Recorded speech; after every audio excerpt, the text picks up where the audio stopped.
অনেক অনেক প্রীতি ও শুভেচ্ছা বন্ধুরা। ইসরায়েলের সঙ্গে বাংলাদেশের কূটনৈতিক সম্পর্ক নেই, তবু রয়েছে গোপন বাণিজ্য। ইসরায়েলের সঙ্গে বাণিজ্য হচ্ছে কিভাবে? বাংলাদেশের পাসপোর্ট থেকে ইসরায়েল ব্যতীত সকল দেশের জন্য বৈধ নির্দেশনাটুকু বহু বছর ধরে বহাল ছিল।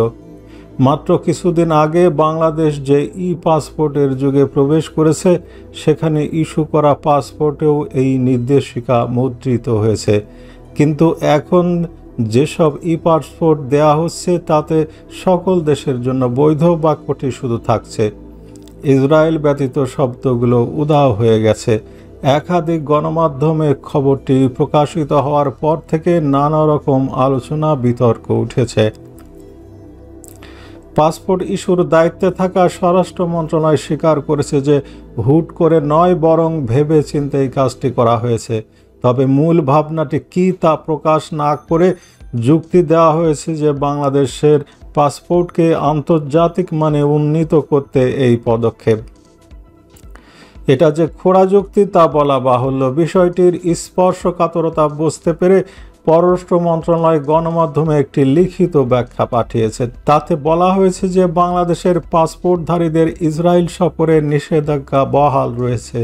ইসরায়েলকে স্বীকৃতি দিয়ে কূটনৈতিকভাবে সম্পর্ক স্থাপনের কোনো পদক্ষেপ নেওয়া হয়নি এবং ফিলিস্তিন প্রশ্নে বাংলাদেশের অবস্থান অটুট রয়েছে। তৃতীয় দেশে ভিসা ও সফর বর্তমান জাতিসংঘের 193 সদস্য দেশের মধ্যে 30টি দেশ এখনও পর্যন্ত ইসরায়েলকে স্বীকৃতি দেয়নি বা কূটনৈতিক সম্পর্ক স্থাপন করেনি। তবে স্বীকৃতি না দিলেও এসব দেশের কোনোটি থেকে সেসব দেশের নাগরিকদের ইসরায়েলে পর্যটক হিসেবে যাতায়াত রয়েছে, যেমন ইন্দোনেশিয়া।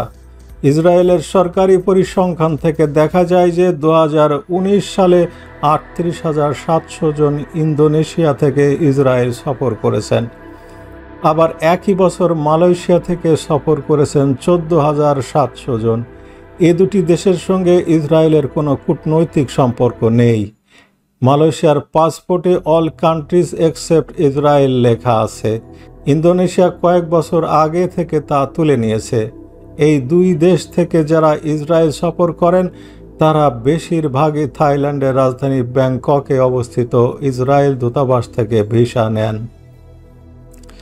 কূটনৈতিক সম্পর্ক নেই ও মুসলিম প্রধান এমন বিভিন্ন দেশ থেকে পর্যটক আকৃষ্ট করার জন্য কয়েক বছর আগে ইসরায়েল ভিসা ইস্যুর ক্ষেত্রেও পদ্ধতিগত পরিবর্তন এনেছে। যেমন এখন আর কোনো দেশের পাসপোর্টে ইসরায়েলে ভিসার স্টিকার সাঁটানো হয় না। তার বদলে সংশ্লিষ্ট পাসপোর্টের বিপরীতে দেওয়া হয় আলগা কাগজের লুজ লিপ ভিসা। আবার ইসরায়েলের আন্তর্জাতিক বিমানবন্দর ও স্থলবন্দরগুলোই বিদেশি পর্যটকদের পাসপোর্টে প্রবেশ বা প্রস্থান এন্ট্রি বা এক্সিট সিল দেওয়া হয় না, বরং প্রবেশের সময় ভিসার কাগজ ও পাসপোর্ট দেখে আলাদা একটি পারমিট ইস্যু করা হয়, যা ভ্রমণকারীকে সবসময় সংরক্ষণ করতে হয়। এর ফলে কোনো ব্যক্তি ইসরায়েল সফর করল কিনা তার পাসপোর্ট থেকে সাধারণত চিহ্নিত করা যায় না। এ নিয়ে ইসরায়েল ভ্রমণ বিষয়ক বিভিন্ন ওয়েবসাইটে বিস্তারিত দেওয়া আছে। সুতরাং বাংলাদেশ থেকে যদি কেউ তৃতীয় দেশ থেকে এভাবে ভিসা নিয়ে ইসরায়েল সফর করতে যায়, তাহলে সেটির কোনো প্রমাণ ওই ব্যক্তির পাসপোর্টে থাকবে না। একমাত্র কোনো কারণে যদি ইসরায়েলের অভিবাসন কর্তৃপক্ষ কোনো সিল ছাপ্পড় মারে, তাহলেই তা ধরা যাবে। এছাড়া স্থলপথে জর্ডান দিয়ে প্রবেশ বা প্রস্থান করার সময় অনেক ক্ষেত্রে জর্ডান কর্তৃপক্ষ সিল ছাপ্পড় দিয়ে থাকে। বাংলাদেশ থেকে তৃতীয় দেশে কোনো বাংলাদেশি ইসরায়েল সফর করেছে কিনা তা নিশ্চিত হয়ে বলা সম্ভব নয়। তবে ইতিমধ্যে যদি কেউ করে থাকেন তাতে খুব বিস্মিত হওয়ার কিছু নেই, কেননা মানুষের আয় উপার্জন ও স্বচ্ছতা বাড়ার সঙ্গে সঙ্গে অনেকের মধ্যেই ভিন দেশে সফরের ইচ্ছা প্রবল হয় এবং তারা সাধ্যমতো তা করে থাকেন। এর মধ্যে যারা রোমান্স, অভিযান প্রিয় ও ইতিহাসে চিত্তাকর্ষণ খুঁজে পান, তাদের কেউ তো নিষিদ্ধ দেশ ইসরায়েল সফরের ঝুঁকি নিয়ে থাকতেই পারেন। অবশ্যই এরকম কেউ করে থাকলে তা আপাতত প্রকাশ করবেন না স্বাভাবিকভাবেই। যুক্তরাষ্ট্র, কানাডা বা ইউরোপ, অস্ট্রেলিয়ার অভিবাসী বাংলাদেশিরা যারা সেসব দেশের নাগরিকত্ব পেয়েছেন তারা ওই সব দেশের পাসপোর্টে নির্বিঘ্নে ইসরায়েল সফর করতে পারেন, কিন্তু তারা বাংলাদেশি নাগরিক হিসেবে এ সফর করেন না। তাই তাদের সফরকে এখানে বাংলাদেশিদের ইসরায়েল ভ্রমণ হিসেবে বিবেচনা করা যাবে না। দৃষ্টিভঙ্গি কি পাল্টাচ্ছে? বাংলাদেশের বেশিরভাগ মানুষ ইসরায়েলের প্রতি সাধারণভাবে বিদ্বেষ ও ফিলিস্তিনির প্রতি সহানুভূতিশীল, তাতে কোনো সন্দেহ নেই। তবে সময়ের সঙ্গে সঙ্গে দুটোই যে কিছুটা কমছে তারও কিছু আভাস মেলে।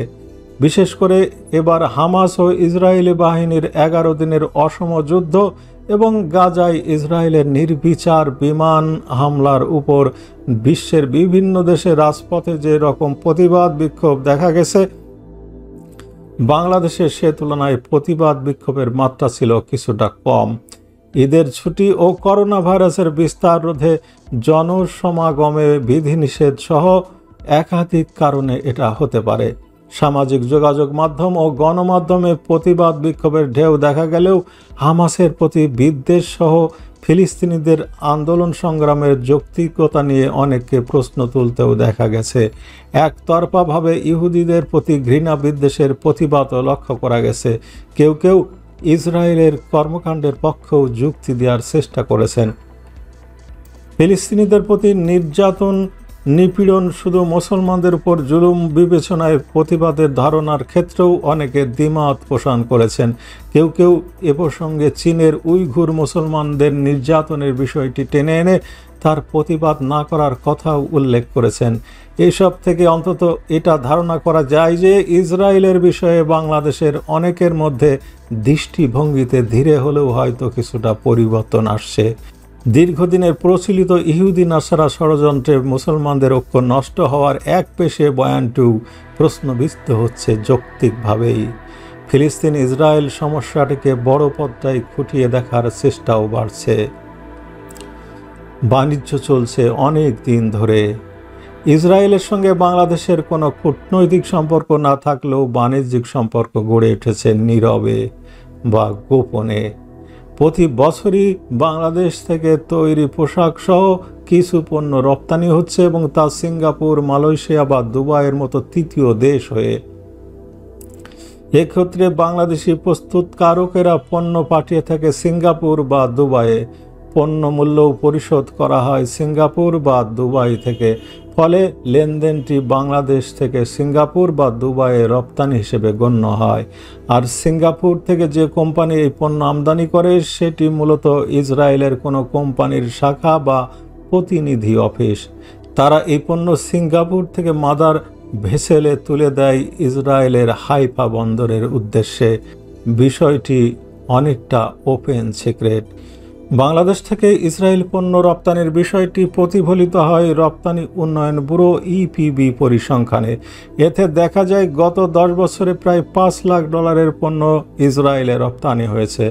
এর মধ্যে 2018-19 অর্থ বছরের সর্বোচ্চ $1,18,000 পণ্য আর 2013-14 অর্থ বছরের সর্বনিম্ন $2,057 পণ্য। সর্বশেষ 2019-20 অর্থ বছরে রপ্তানি হয়েছে $28,000 পণ্য। বাংলাদেশ থেকে ইসরায়েলে বিভিন্ন ধরনের তৈরি পোশাক, ওষুধ ও বিবিধ পণ্য রপ্তানি হয় বলে ইপিবির পরিসংখ্যান দেখায়। ইপিবির পরিসংখ্যানে ইসরায়েলে পণ্য রপ্তানির বিষয়টি স্বীকৃত হলেও বাংলাদেশে ব্যাংকের কোনো পরিসংখ্যান পাওয়া যায় না। আবার ইপিবির পরিসংখ্যানে যে চিত্র উঠে আসে তাও আংশিক মাত্র, কেননা সিঙ্গাপুর বা অন্য কোনো দেশ থেকে যখন রপ্তানির টাকা চলে আসে তখন তা ওই দেশ থেকে উৎসারিত বলেই হিসাবের খাতায় লিপিবদ্ধ হয়। তাই ইসরায়েলে পণ্য রপ্তানির ক্ষেত্রে বিশ্ব ব্যাংকের ওয়ার্ল্ড ইন্টিগ্রেটেড ট্রেড সলিউশন